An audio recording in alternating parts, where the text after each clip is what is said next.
La educación inclusiva, de la exclusión a la plena participación de todo el alumnado. Les presento este texto de Clement Ginet y de David Durán, de Joseph Font y de Esther Mike.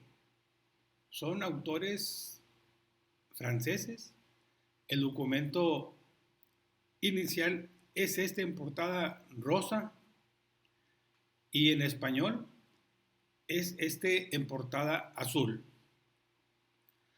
Se los comparto porque últimamente se han estado haciendo reformas a las leyes estatales de educación y en muchos de los casos, quienes representan al Poder Legislativo en cada uno de los estados de México,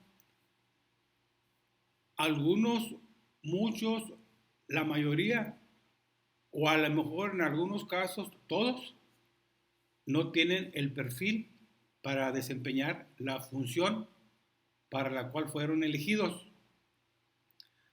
No puede ser posible que en algunos estados estén mutilando la Ley General de Educación y hacer a modo algunas modificaciones a sus leyes estatales de educación. ¿Por qué? Porque la Ley Estatal de Educación no está por encima de la Ley General de Educación y la Ley General de Educación no está por encima de la Constitución. Solamente es el capítulo 1 de este texto, la educación inclusiva, de la exclusión a la plena participación de todo el alumnado. Nos dice en el capítulo 1, como aportaciones al concepto de inclusión, sobre la posición de los organismos internacionales, y nos dice qué entendemos por inclusión, y nos dice de que el concepto de inclusión habría que entenderlo desde un doble origen. Nos dice que, primero que nada, que la relación entre inclusión y educación especial a partir del principio de normalización para asegurar más y mejores oportunidades educativas para los alumnos con necesidades educativas especiales. Y otro origen son las políticas educativas a favor de la comprensividad del sistema educativo que abrazaron los llamados estados del bienestar. Esos estados del bienestar son los países nórdicos, el Reino Unido, Canadá, entre otros, y que en las últimas décadas han sufrido los embates de los movimientos migratorios y la aparición de nuevos problemas educativos. Nos dice el autor que hay 6 maneras de conceptualizar la inclusión. 1.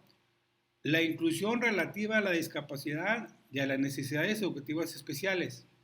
2. La inclusión como respuesta a los problemas de conducta. 3. La inclusión como respuesta a los grupos con mayor riesgo de exclusión. 4. La inclusión como la promoción de una escuela para todos. 5. La inclusión como educación para todos. Y 6. La inclusión como un principio para entender la educación y la sociedad.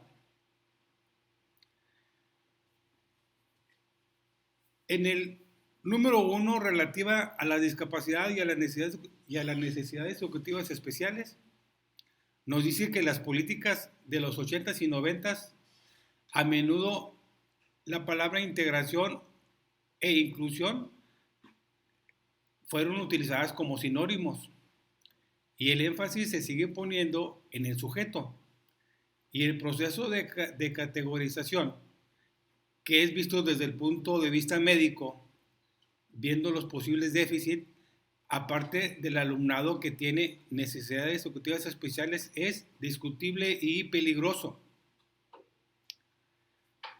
Asumir la perspectiva de que el origen de las dificultades está dentro del alumno ignora las influencias del entorno en el aprendizaje.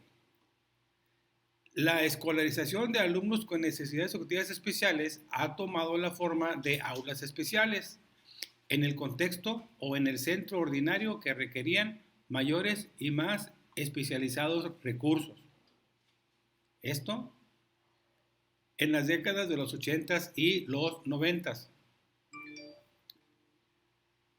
Una visión más amplia de la inclusión es el desarrollo y la mejora del entorno educativo y de mayores oportunidades para todo el alumnado. La inclusión debe ser vista como un derecho y como un objeto que conseguir para todo el alumnado con necesidades educativas especiales. El argumento a favor de que estarían mejor atendidos en un centro de educación especial debe ser compensado a través de políticas relativas a la planificación del sector y a la asignación de recursos y a las experiencias educativas y apoyos adecuados a las necesidades de cada uno, emplazando los recursos ahí donde están los alumnos y no al revés. Esto se convierte en un objetivo crítico para el progreso de la inclusión. 2. La inclusión como respuesta a los problemas de conducta. Nos dice el autor que los problemas de conducta son uno de los problemas que más preocupa, que es un factor que amenaza la convivencia escolar y la salud emocional del propio profesorado, que la capacidad de respuesta de los centros a esos problemas de conducta en muchos casos es limitada.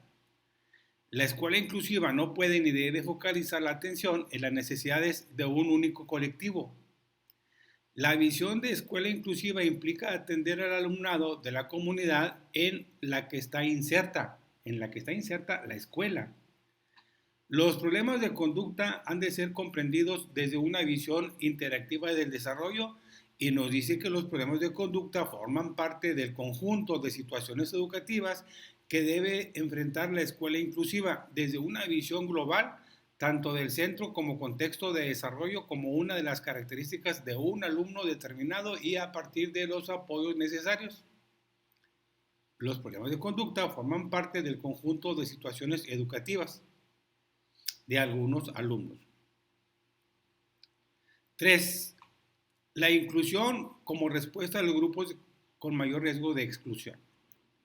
Existe también la creencia de que es la escuela inclusiva la que debe atender a aquel alumnado más vulnerable a la exclusión escolar, es decir, aquellos chicos y chicas que por causas sociales, ya sea pobreza, inmigración, desarraigo social, como los temporeros o gitanos, pueden ver peligrar el acceso a la educación formal. La escuela debe cumplir su función social y socializadora para con todos los alumnos que potencie su desarrollo y reduzca el riesgo de cualquier tipo de marginación, y que en ningún caso estaría justificado que un determinado centro se convierta preferentemente en el refugio de determinados colectivos precedentes de las familias más desfavorecidas. La escuela inclusiva debe atender las diferencias presentes en el alumnado, pero en todo caso del que pudiera corresponderle de acuerdo con la normativa. 4. La inclusión como la promoción de una escuela para todos. La inclusión también se ha relacionado con el desarrollo de una escuela común, no selectiva, conocida como escuela comprensiva. Este tipo de escuela comprensiva, nos dice el autor, que se dio en España y principalmente allá con los alumnos del nivel de secundaria. La comprensividad supone defender una oferta educativa común capaz de acoger y responder a la diversidad de necesidades del alumnado. Y la inclusión se entiende o se extiende a todo el proceso de escolarización y tiene más que ver con la transformación de los centros para incrementar las oportunidades de participación y éxito de todo el alumnado. La inclusión como educación para todos.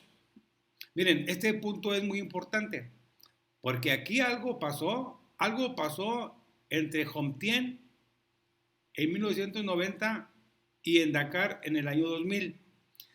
Esas dos conferencias de educación para todos fueron muy importantes. Entre esas dos estuvo la Declaración de Salamanca en 1994. Nos dice el autor que en los países más pobres del planeta las conferencias fueron las conferencias de Jomtien y de Dakar, Las conferencias fueron una oportunidad para repensar la función de la escuela y de la educación en muchos de los países en el sentido de dar cabida a todo el alumnado con independencia de sus características o condiciones personales de género, de etnia, de religión o de capacidad. La educación para todos coincide con una concepción amplia de la inclusión, ya que tiene que ver con la participación en la educación de todos en el seno de sus respectivas comunidades. Esto es muy importante. La educación para todos, lo repito, coincide con una concepción amplia de la inclusión, ya que tiene que ver con la participación en la educación de todos en el seno de sus respectivas comunidades, de sus respectivas escuelas. En la Declaración de Salamanca, en 1994, se apostó por un sistema inclusivo para todos los alumnos que incluía a personas con discapacidad. Dice aquí, no así en la conferencia de Dakar en el año 2000, que le dieron preferencia a otros grupos vulnerables, menos a las personas con discapacidad. ¿Cómo puede ser posible que en el año 2000, 6 años después de la Declaración de Salamanca de 94, se hayan reunido los líderes, los conocedores, los especialistas que representan a cada uno de los países y que le hayan dado prioridad a otros grupos vulnerables, menos a las personas con discapacidad? Afortunadamente viene la Convención sobre los Derechos de las Personas con Discapacidad allá por el 2006 y bueno, esto se retoma todos los derechos de las personas con discapacidad en el mundo. 6. La inclusión como un principio para entender la educación y la sociedad nos dice que más que proponer una definición de lo que conviene entender por inclusión, con la intención de compartir el significado de lo que estamos hablando, más que hacer esa propuesta,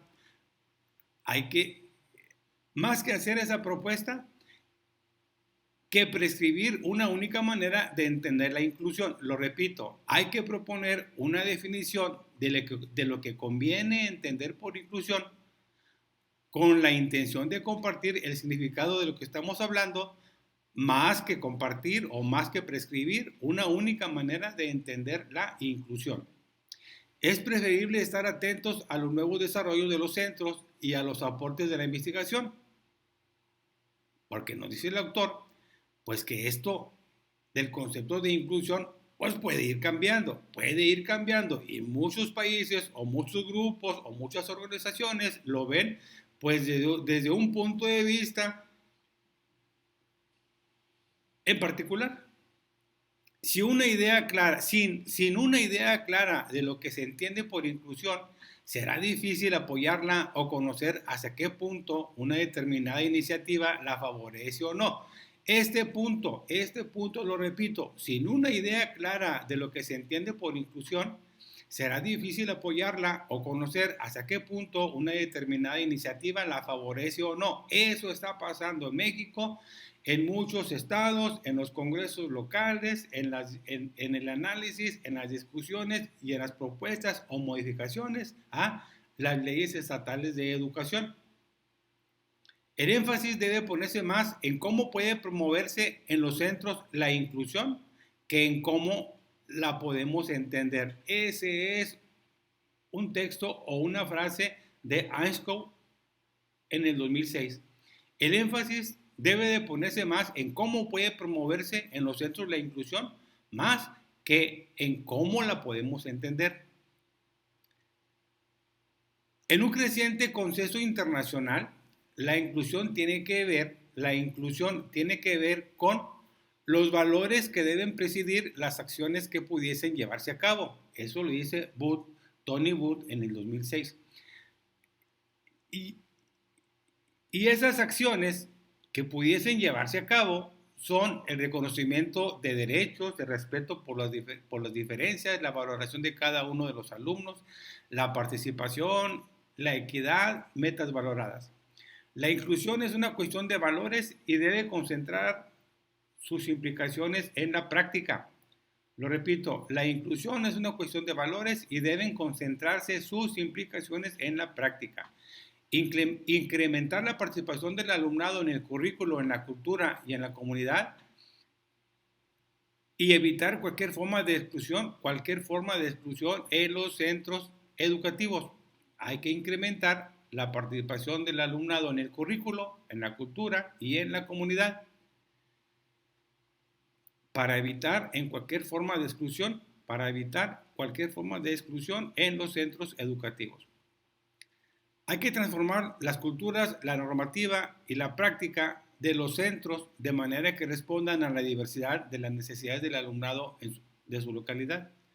La presencia, la participación y el éxito de todo el alumnado expuesto a cualquier riesgo de exclusión, no solo de aquellos con discapacidad o con necesidades especiales. Hay que garantizar en una escuela inclusiva la presencia, la participación y el éxito de todo el alumnado expuesto a cualquier riesgo de exclusión. La presencia, la participación y la valoración o la evaluación de todos sus logros o de todos sus aprendizajes.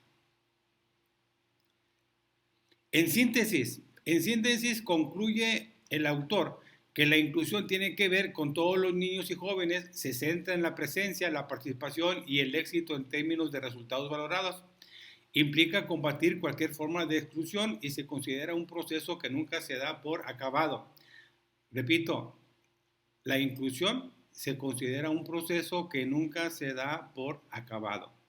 Una escuela inclusiva es aquella que está en movimiento más que aquella que ha conseguido una determinada meta. Eso lo dice Mel Einscough en el 2006.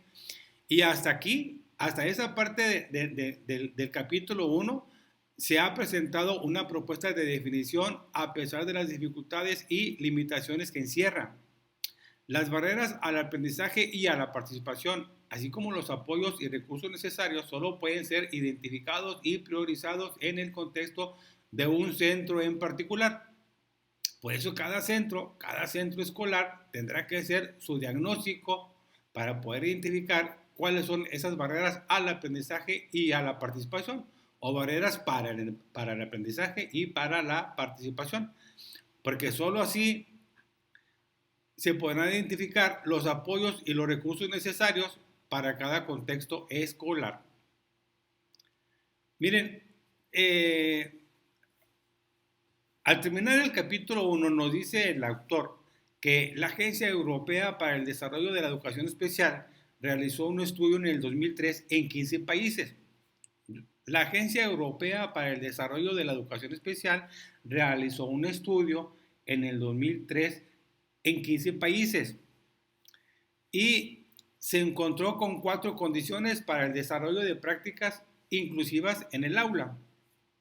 Nos dice que la inclusión depende de las actitudes y creencias del profesorado en relación con la diversidad, que el profesorado requiere habilidades, conocimientos, estrategias y materiales de aprendizaje adecuado y tiempo disponible para dar respuesta de forma eficaz a la diversidad dentro del aula, y que el profesorado requiere apoyo dentro del centro, es decir, dentro del mismo equipo directivo y fuera de él, fuera del centro, con los responsables de la administración y de la comunidad en general.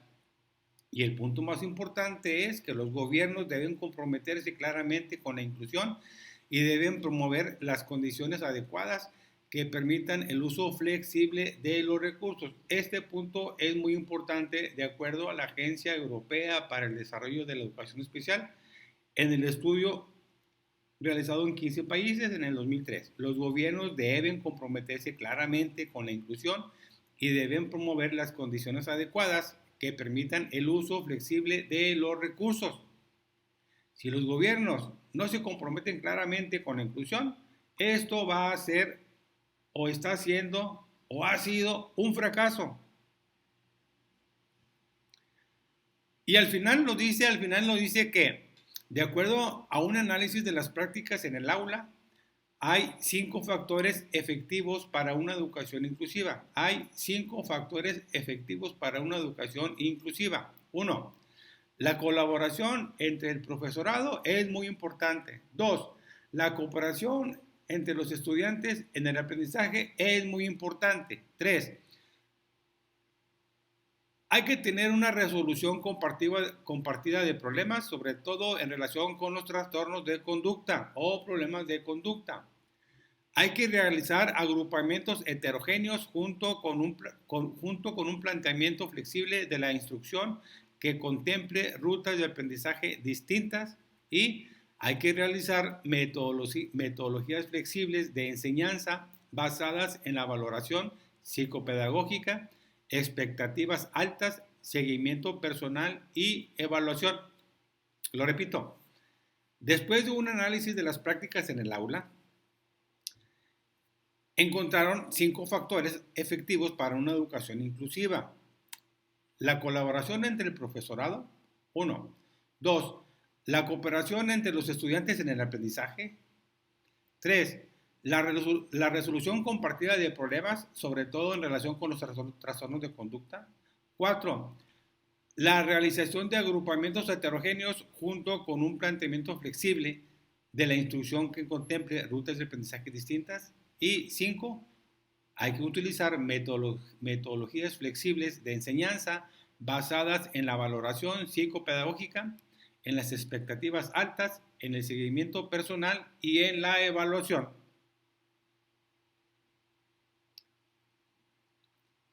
La referencia es el texto La educación inclusiva de la exclusión a la plena participación de todo el alumnado, de Clement Ginet, que fue el coordinador.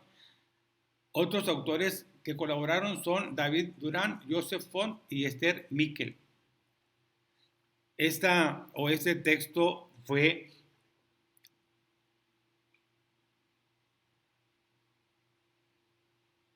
pues editado o patrocinado, como le quieran llamar ustedes, por la Universidad de Barcelona. Es el número 56 en español de una serie de cuadernos de educación. En inglés creo que es el número 92. Y su primera edición fue en febrero del 2009. Este es el tema del capítulo 1, de las páginas 13 y 19, y de la 23 a la 24. Y de la 23 a la 24. Les dejo este pequeño video con esta información sobre el tema de la inclusión, conceptos y cómo se han venido manejando desde Jomtien, Salamanca y Dakar. Desde Jomtien, Salamanca y Dakar. Es todo, maestros, es todo. Buenas noches, compartan el video.